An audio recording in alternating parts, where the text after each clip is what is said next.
Hi everybody, I'm Dan. And I'm Nichole. Welcome to Model Railroading for Beginners.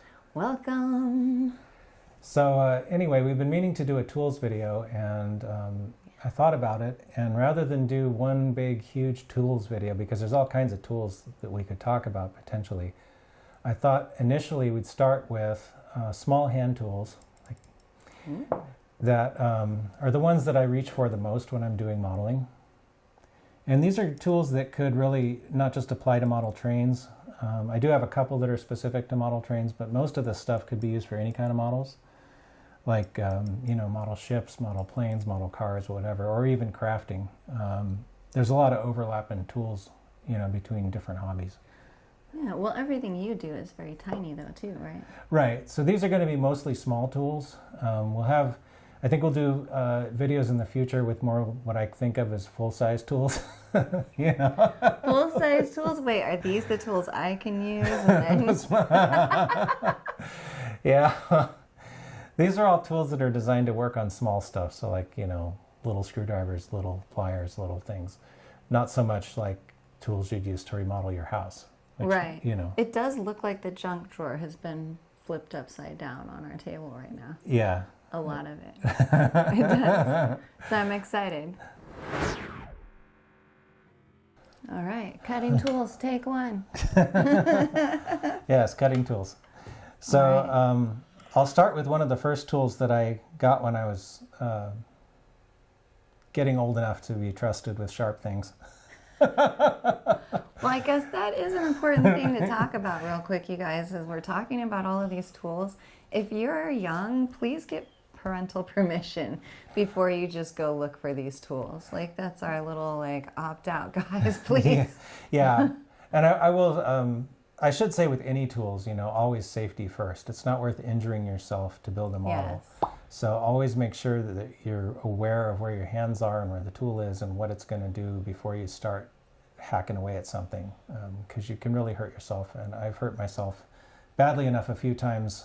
One time I had to go to the ER. It's not fun. So, always safety first, especially with sharp stuff, which is what we're going to talk about. Yes. So, one of the most basic tools is a hobby knife or an X-Acto knife, which is what this is. X-Acto's a brand, but... you have 3 of them. I do actually have more than that, but I brought 3. This one's kind of a different shape, though. Yeah, this is... I use this handle for different blades. So I've got some of them I keep different blades in, but there's 2 basic blades that I use. This number 11 blade, which is what they call this, is just a basic general cutting type of blade. And I use it quite a lot. And in fact, what I do, they come in a nice handy dandy refill pack. Oh, that's nice. So what I typically do is I have a piece of blue tape on this particular knife and it says sharp. So this knife always has the blade that came right out of the package. Oh, okay. And when this one starts to get dull, what I do is I take this blade out of this handle, put a fresh one in there, and then get this other handle and put the slightly less sharp blade in this one. And the reason I do that is because that way when I need to do super precise work, I can use the super sharp blade. And when I'm just like shaving or doing something that's maybe that doesn't need such precision, I can use the dull blade. Just to get a longer life out of both of them, right? Right. And I don't recommend using dull knives. If they get too dull, that's when you should throw the blade away. But there are some things also that will destroy the knife, like using, if you cut like thin pieces of metal, like sometimes I will score like a piece of brass, thin brass with the blade. It destroys the blade while you're doing it, but you can usually get enough out of it that you can then, fold and separate the brass that way. That doesn't work if it's too thick. It only works on super thin sheets. So anyway, that's just something I do. I keep, multiple. Now this other blade, this is a chisel blade, which is a number 17 blade. And this is good for shaving little, like if you have a little detail on a model that you want to remove, but you don't want to mess up the rest of the model, it can be good to shave it off. Oh, because I do know that you do take off a lot of other things for your own stuff to be on there. Yeah, I will, especially with older models that I have that I'm building, I will often remove a lot of the cast on or molded on details that are either clunky or not right for the model I'm making, and then I'll sand it all down and smooth it out and then put new details on it from my stash of aftermarket detail parts. So he says that like it's small, you guys. It's not. There's like No, boxes and boxes of aftermarket. yeah. You know, at first I was like thinking, black market? What did he just say? Aftermarket. Yeah, they're black market detail. He's out there getting Want to buy rails. some air horns? So funny because I just didn't know. Yeah. That's why it's good to ask, you guys. There's no dumb questions. No. Really. No, there isn't. Always good to ask. Anyway, moving on, I guess. There's also these, some people like to use single-edged razor blades, Oh no. which I'm not a big fan of this, but these they have like a folded piece of metal on one side, so they're only sharp on one side. This one has paper on it. I'm not going to take these off. This package looks ancient. I don't think I've ever bought these, so this is probably my dad's. This looks like it's about 50 years old. But, which it probably is. But anyway, some people like to use those for cutting things. No, thank you. I like my fingers. Yeah, I prefer a knife with a handle. Yes. There's also, of course, scissors. Scissors. Some things can be cut with scissors, especially like if you're doing decals on a model, like water slide decals. You can cut the paper with these things. So those are always useful. And then this is another X-Acto handle with a razor saw blade in it. And this is good for sawing through certain types of materials, plastic or even brass or aluminum can be used for, to make fine cuts, or if you're doing, track work or something sometimes. The nice thing about it is because the blade is very thin, it makes a very thin cut, so you don't have a lot of wasted material. And is that what that little box goes to, this? Yeah, this is a little miter box, which works with this, and it allows you to make nice 90-degree cuts, or 45-degree cuts if you want. I used this a lot when I was doing the track work for our Siren Creek layout to cut the PC board ties that I used. Oh, okay. On that layout. This kind of looks like something you'd find out in my maze. In your Halloween maze? Yeah. And like one of the skeleton's hands, like, you could put a little fake blood on it. Yeah, like this is kind of scary and creepy looking. Yeah, it is, again, safety first. Safety first, guys, please. Any tool that'll go through metal will also go through your skin. So, be careful. My goodness. Please be careful out there, you guys. Before we get off the subject of cutting, this is a plate glass cutting mat that I got at a craft store. And I really like this because it's nice and hard, and it also has these little lines on it, which are really good if you want to make square cuts. You can kind of line up your material using those lines and then also use it to guide your cutting. So it's really good to have a good cutting surface. There's also a such thing as a self-healing cutting mat, which I think is made of some kind of foam. So when you cut through the material, if the knife cuts through the mat, it'll close back up again. Nice. I prefer this though. Yeah. I wish we had that. Yeah. I prefer this because I like the hard surface. Those self-healing mats tend to be just a little soft, and sometimes the material will kind of bow into it. I prefer this. Okay, nice. So other tools that are super helpful are screwdrivers and wrenches, things that are designed to work with small fasteners.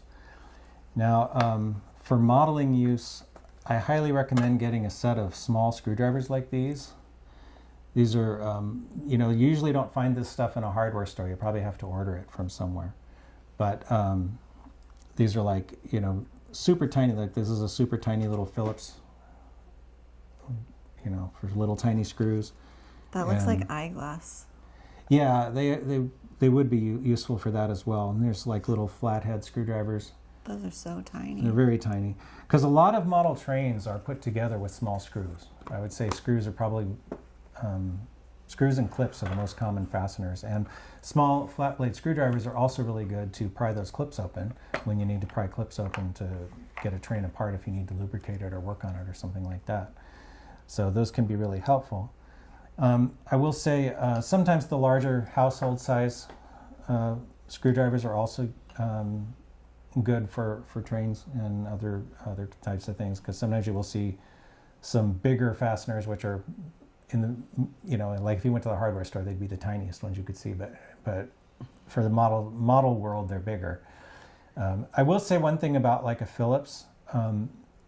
If people aren't aware, Phillips come in different sizes, and it's really important to match the size of the Phillips screwdriver with the screws that you're using, because like this is like a number 2 Phillips, which is one of the most common like around the house sizes, and then these would be more like a number 1. This might even be smaller than that.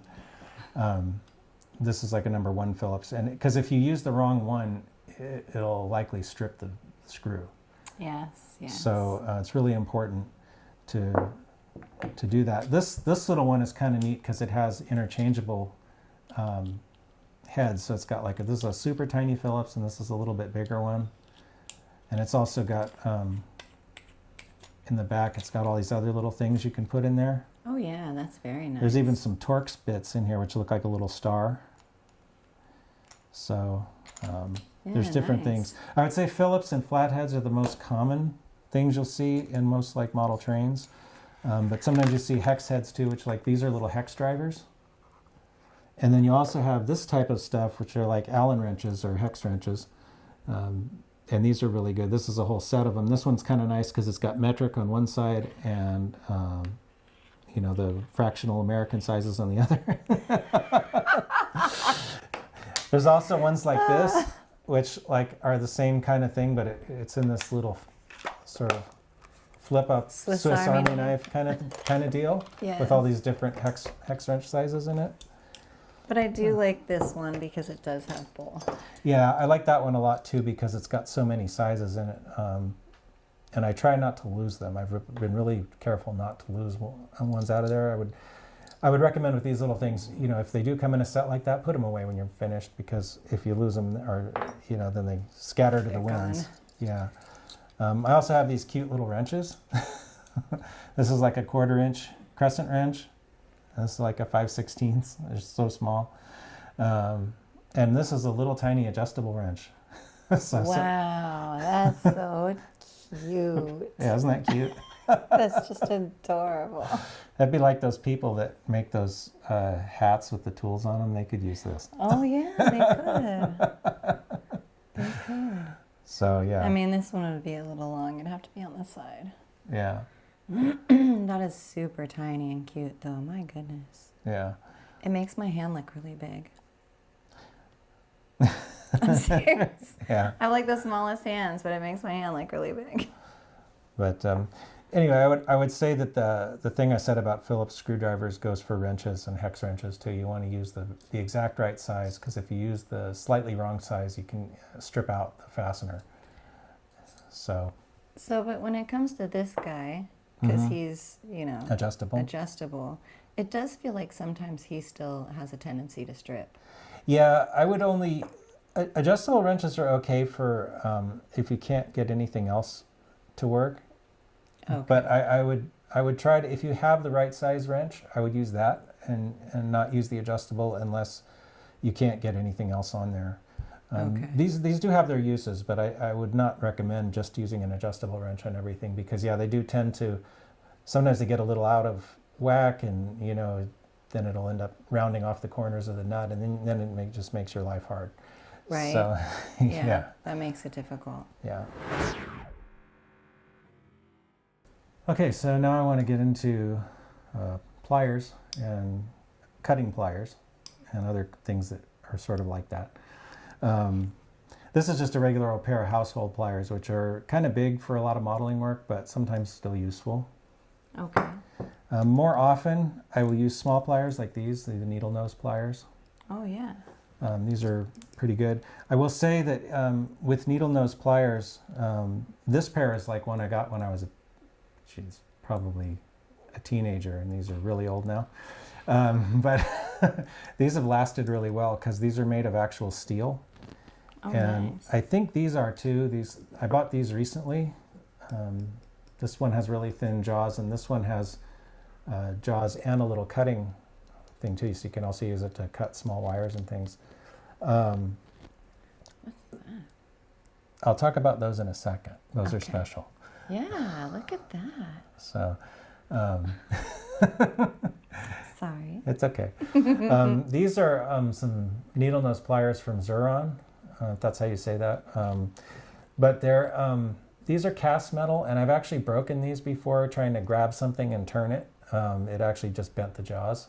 So if you can get some that look like they're made out of steel, like you can see, like if you look at these, they have kind of a grain to them, which I think means that that's actual like forged Oh, okay. instead of cast, which is stronger for tools.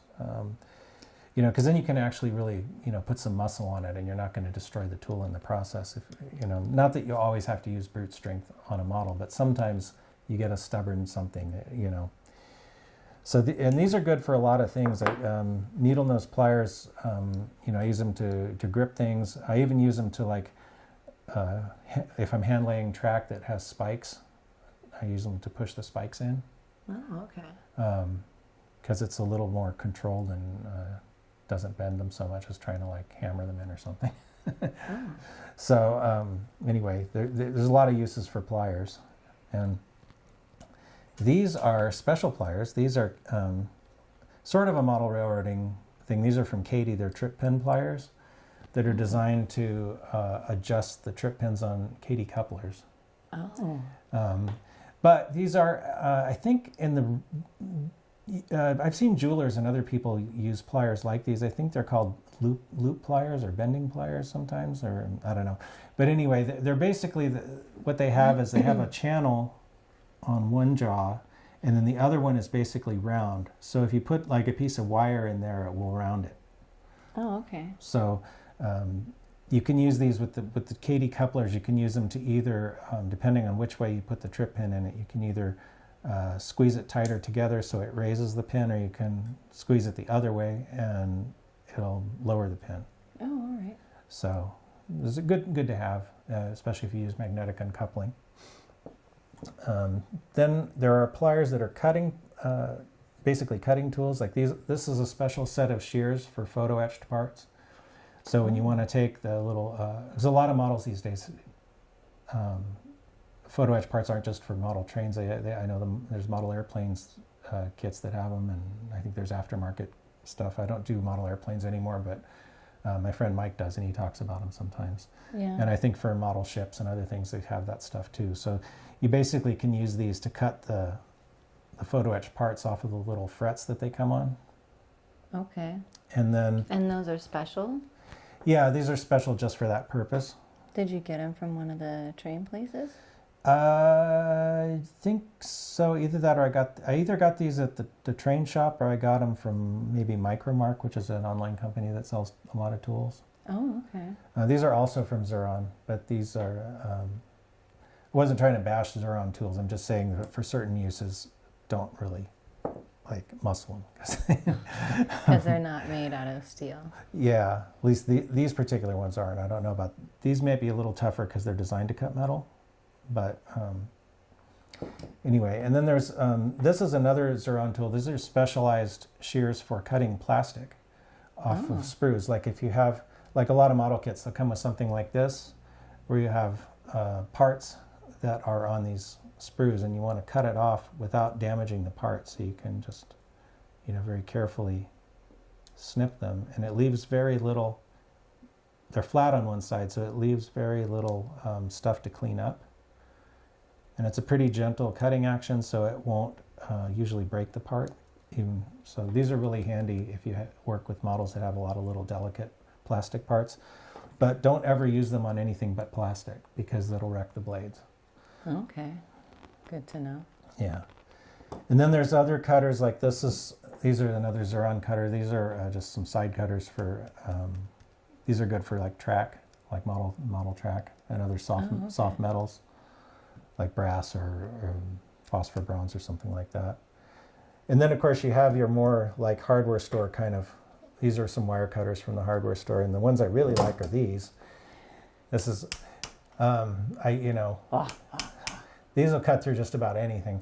So I would, if you're gonna cut like steel wire, like music wire, or if you're using anything like that for modeling, I would recommend getting some pretty tough hardened cutters, because steel will wreck a lot of these other tools.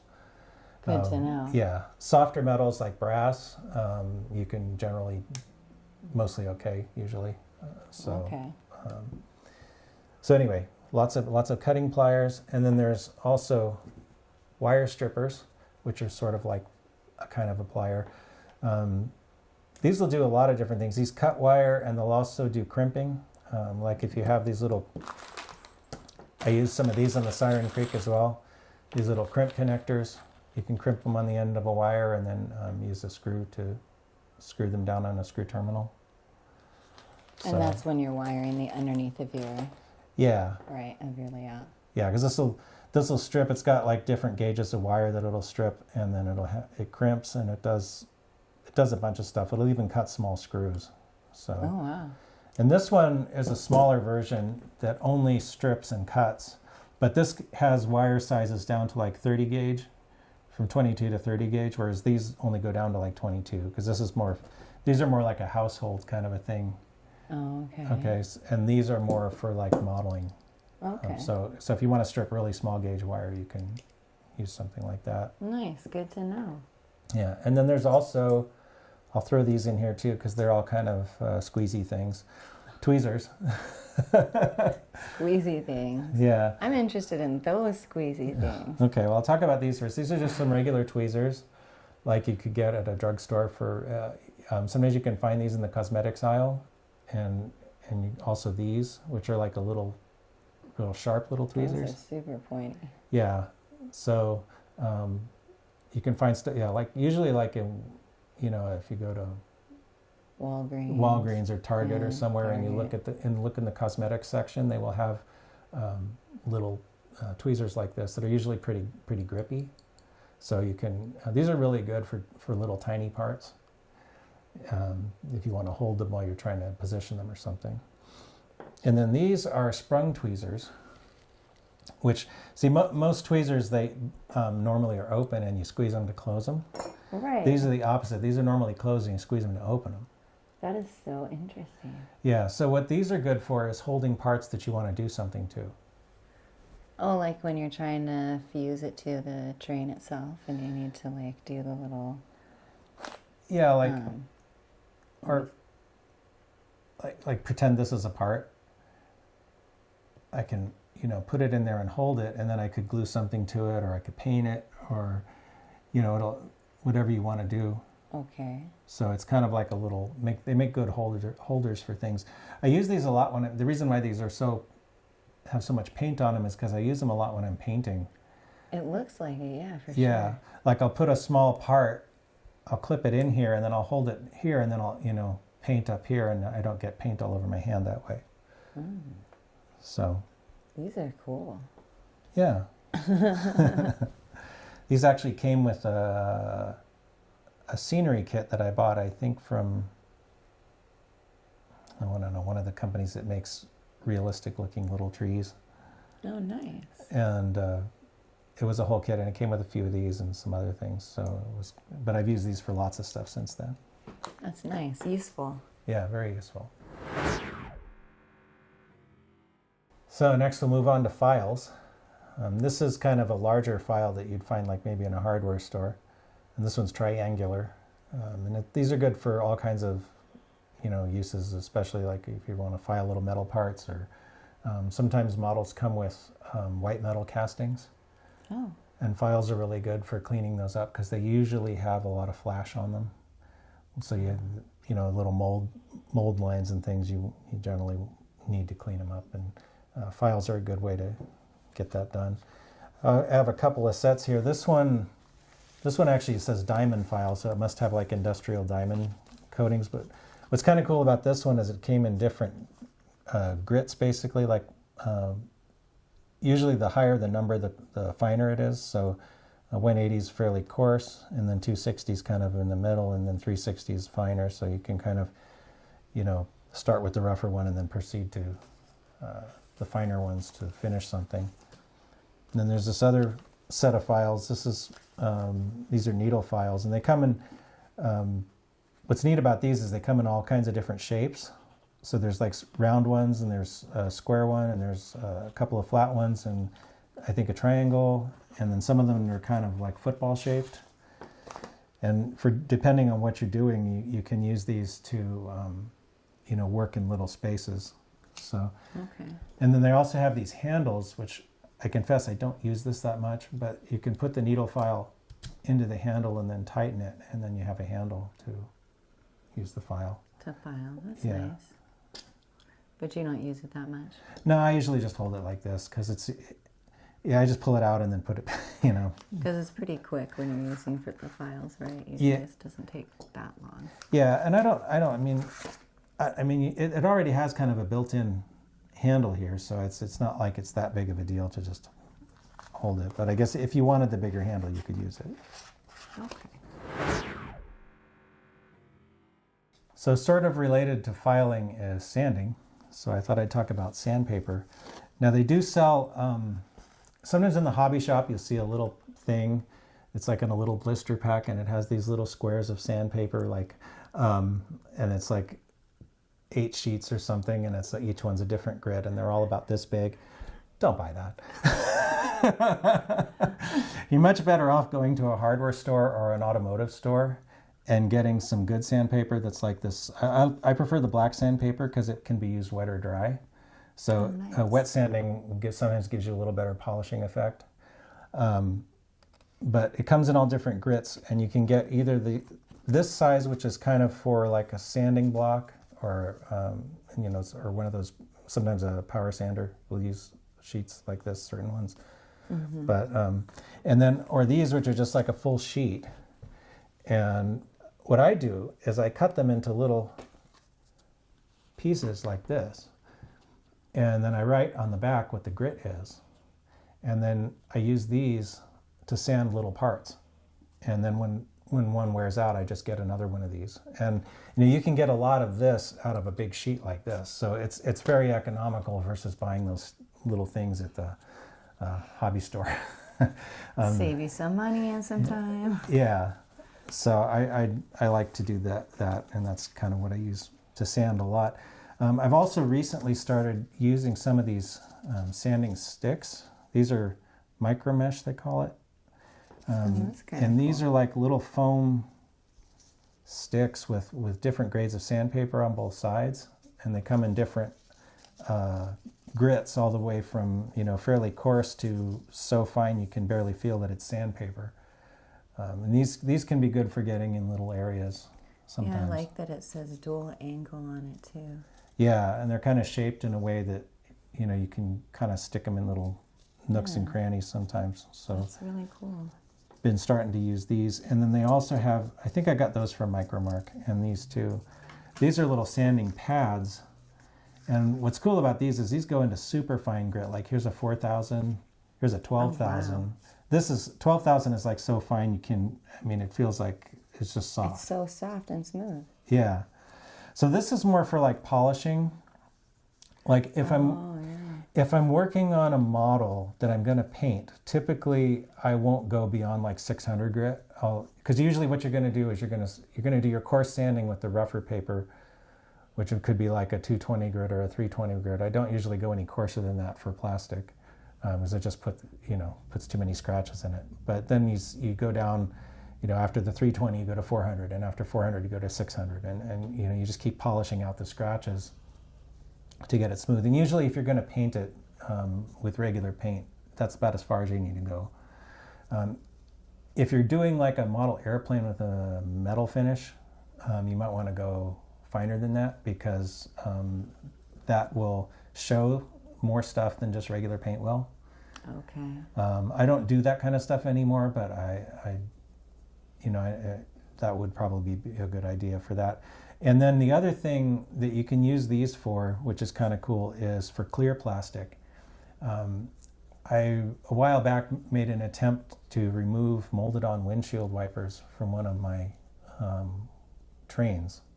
Oh, I remember that. Yeah, and I after I cut them off, I had to like sand the glass, or well, it's plastic, but it's clear. And when you're doing that, you need to really go fine, and before it starts to look shiny again. So you go down, to these super fine, 8,000 grit and 12,000 grit, and when you're finished with that, then it actually looks like a window again. But fair amount of work. But fair amount of work in any of this. Yeah, but that's what these can be useful for, at least so far that I've found. That's very nice. Also, color sanding. Some people do. I know my friend Mike. He makes a lot of model cars too. Model airplanes and cars are kind of his thing. And he will do color sanding on paint, which is, they do that in auto body shops too, where they get rid of all the orange peel by sanding it down with very fine grades of sandpaper, and then progressively finer and finer, and then they buff it out. And it, it gives you that ultra smooth mirror finish.